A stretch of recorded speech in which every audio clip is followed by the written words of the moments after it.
प्रदेश के पूर्व मुख्यमंत्री अशोक गहलोत ने आज भीनमाल में कांग्रेस प्रत्याशी वैभव गहलोत के समर्थन में शहर में रोड शो निकाला।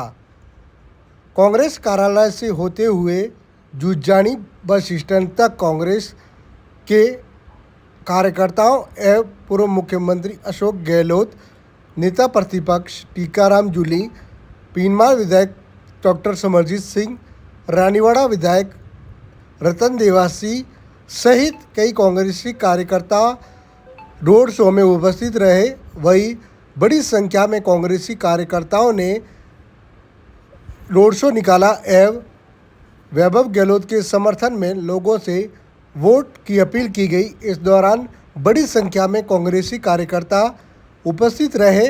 वहीं जगह जगह अशोक गहलोत का शाफा व माला पहनाकर कांग्रेसी कार्यकर्ताओं एवं शहरवासियों ने स्वागत किया।